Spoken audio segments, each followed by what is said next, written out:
Hello dear students. जो हमारा ये कोर्स होगा दिस इज इंटरनेशनल रिलेशंस। और इंटरनेशनल रिलेशंस एक कोर पेपर माना जाता है पॉलिटिकल साइंस सब्जेक्ट का।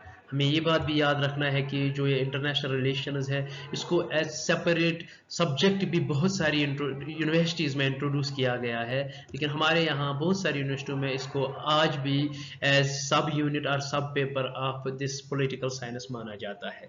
तो इस पेपर में हम जो पूरे लेक्चर सीरीज होगी इसमें हम जो मेन कॉन्सेप्ट्स होगा इंटरनेशनल रिलेशन में वो पढ़ेंगे। जो मेजर थेरीज हैं इंटरनेशनल रिलेशंस की वो पढ़ेंगे। इसके अलावा थोड़ी जो इंटरनेशनल हिस्ट्री है उसके बारे में हम जानेंगे, जैसे कि world war first, second, cold war.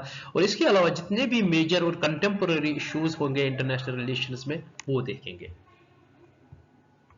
Now, international relations एक fascinating subject है, fascinating और interesting subject in the sense क्योंकि ये दुनिया में जितने भी cultures हैं, जितने भी countries हैं, diverse political systems है, उनके साथ डील करता है।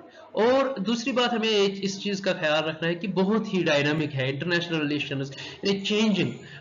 यहाँ पे थेरीज, कॉन्सेप्ट्स, आइडियाज जो है वो बड़े ही इनफ्लक्स मोड है, बहुत ज्यादा चेंज होते हैं। तो ये एक चैलेंजिंग भी है। if on the one hand if it is fascinating, on the other hand challenging subject भी है। और दूसरा हम इसलिए इंटरनेशनल रिलेशंस पढ़ते हैं क्योंकि जब हम आज दुनिया पे नजर दौड़ाएंगे तो पूरी दुनिया में जहां पे भी लोग रहते हैं वो किसी न किसी स्टेट का पार्ट है।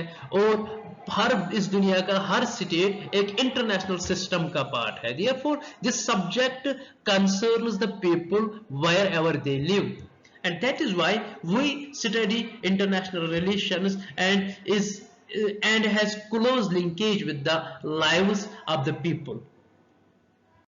नो जब हम रियासत को डिफाइन करते हैं, स्टेट को डिफाइन करते हैं, तो हम बोलते हैं एक पॉलिटिकली ऑर्गेनाइज्ड कम्युनिटी होती है जो एक फिक्स्ड टेरिटरी में रहती है, जहाँ पे जो गवर्नमेंट होती है या जहाँ की जो गवर्नमेंट होती है वो एक सुप्रीम गवर्नमेंट होती है, सॉवरेन गवर्नमेंट होती है, इंटरनल मैटर्स में भी, एक्सटर्नल मैटर्स में भी। और जैसे कि मैंने अभी बोला कि almost all world is divided into states, almost 200 states आज भी दुनिया में है।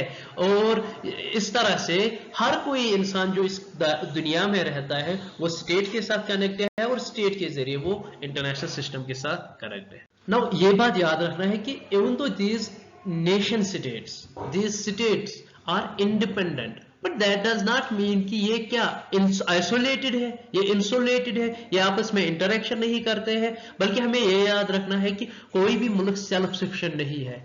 तो जब सेल्फ सफिशिएंट नहीं है तो नेसेसिटी की वजह से ये दूसरे पे डिपेंडेंट है। कभी इसको टेक्नोलॉजी चाहिए, कभी इसको तेल चाहिए, कभी इसको कोई और चीज चाहिए, जिसके जरिए एक मुल्क मजबूर हो जाती है दूसरे मुल्क के साथ इंटरेक्ट करने के लिए। और यही हाल हर मुल्क का है कि these countries they are embedded with each other, they are interacting with each other, they are affecting each other। तो अब जो ये इंटरएक्शन है उस इंटरएक्शन की वजह से ये जो पूरा वर्ल्ड सिस्टम है, एक वर्ल्ड पॉलिटिकल सिस्टम और इंटरनेशनल सिस्टम बन चुका है। और ये किस तरह से कंट्रीज इंटरेक्ट करते हैं, ये किस तरह से कोएग्जिस्ट करते हैं, वो जो सब्जेक्ट मैटर है वो इंटरनेशनल रिलेशंस का सब्जेक्ट मैटर है कि why do two countries interact with each other, how do they interact with each other, how they should interact with each other. So international relations में हम ये चीजें पढ़ते हैं, हम ये चीजें एक्सप्लेन करते हैं कि क्यों इंटरेक्ट करती है, क्यों इंटरेक्ट करना चाहिए, पीस कैसे मेंटेन रखा जाए, कैसे हम जो कॉन्फ्लिक्ट्स हैं उन चीजों को अवॉइड करें। ये चीजें हम इंटरनेशनल रिलेशंस में पढ़ते हैं। तो जैसा अभी मैंने बोला कि आइसोलेशन पॉसिबल नहीं है, और अगर कोई मुल्क आइसोलेशन में है दैट वो एबनॉर्मल कंडीशन है, और वहां के जो लोग हैं उस आइसोलेशन की वजह से सफर करते हैं। एग्जाम्पल हमारे पास नॉर्थ कोरिया की है, ईरान की है, अभी रिसेंटली म्यांमार की है, तो या इवन रशिया ने यूक्रेन पे हमला किया है और उसकी वजह से जो सैंक्शंस रशिया पे है, तो उसके जो इफेक्ट्स है वो उस मुल्क पे पड़ते हैं जब वो इस इंटरएक्शन, इस सिस्टम, वर्ल्ड पॉलिटिकल सिस्टम से डिविएट हो जाता है। नाउ एज ए प्रोसेस अगर हम कहेंगे इंटरनेशनल रिलेशंस इंटरएक्शन है between the governments, between the political units of the world.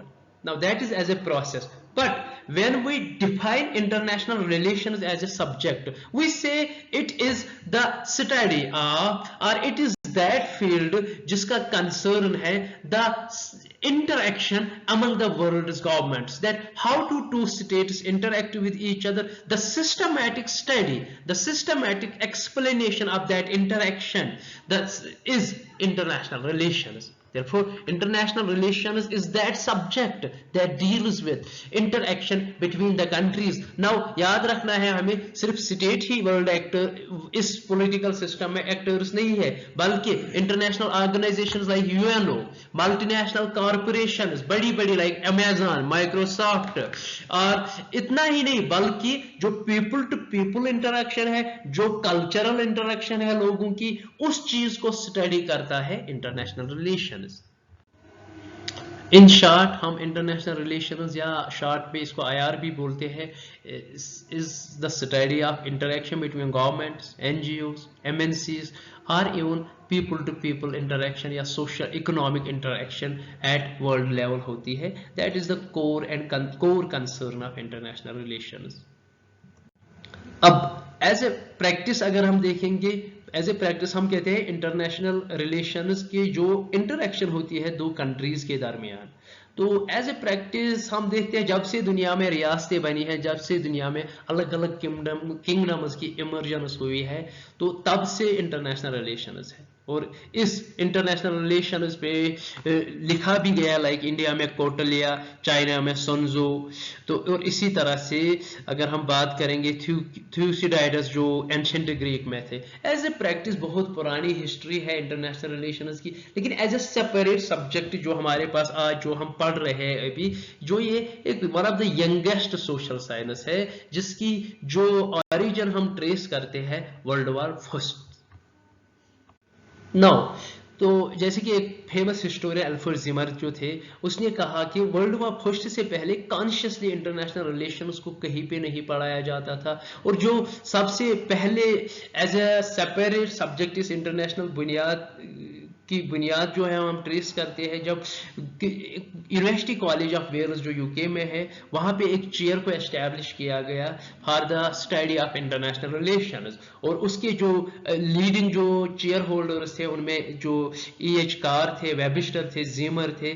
तो ये बुनियाद पड़ती है इंटरनेशनल रिलेशंस की एज ए सेपरेट सब्जेक्ट. और उसके बाद जो USA एक पावरफुल कंट्री बन जाती है, और USA में बहुत सारे यूनिवर्सिटीज और गवर्नमेंट फंडेड स्कूल्स में इंटरनेशनल रिलेशंस को as a separate subject introduce किया जाता है.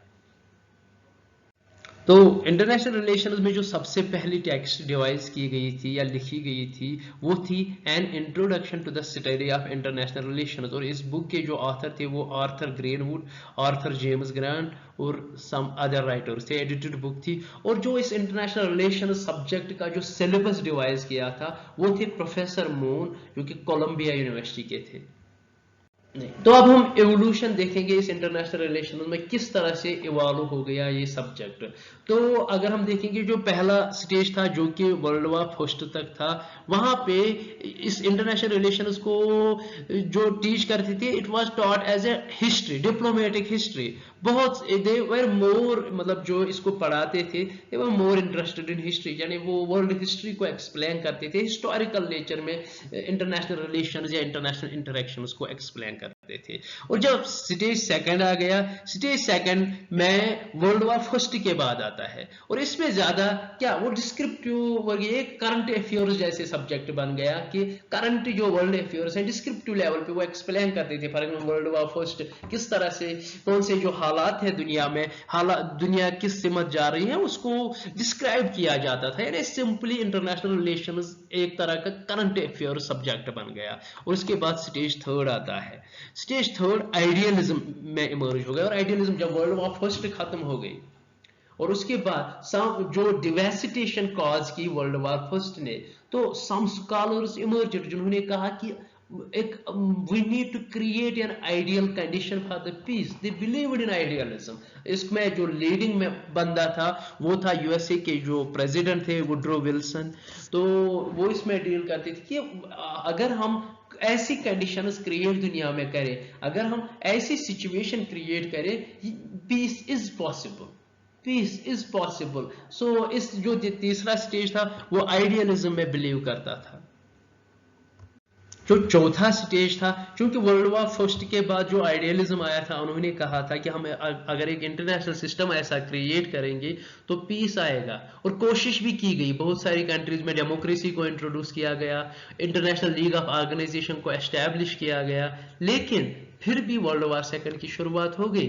तो इसके बाद स्कॉलर्स कुछ इमर्ज हो गए जिन्होंने इस आइडियलिज्म को नेगेट किया और बोला we need to find out the fundamental principles that shape the behavior of the states, that why do states do war, why are they aggressive, इसको उन्होंने डिफाइन किया and they explained it in terms of human nature, जैसा कि E.H. Carr, realistic philosopher, Morgan Thompson, Reynold Cannon.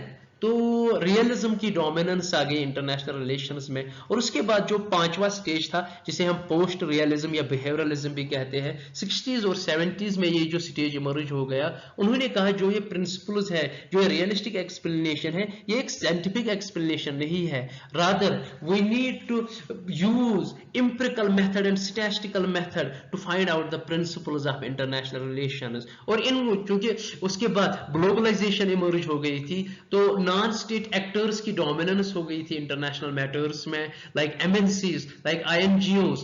तो उन्होंने कहा कि जो कि रियलिस्टिक्स का ज्यादा फोकस स्टेट पे था, तो उन्होंने इस चीज को नेगेट किया और पैरेलली डिपेंडेंसी थ्योरी इमर्ज हो गई, Marxist critic on realistic theory emerge हो गई। तो इस तरह से जो इंटरनेशनल रिलेशंस की अगर हम हिस्ट्री देखते हैं, इस तरह से आज के एज तक इवॉल्व हो गई है।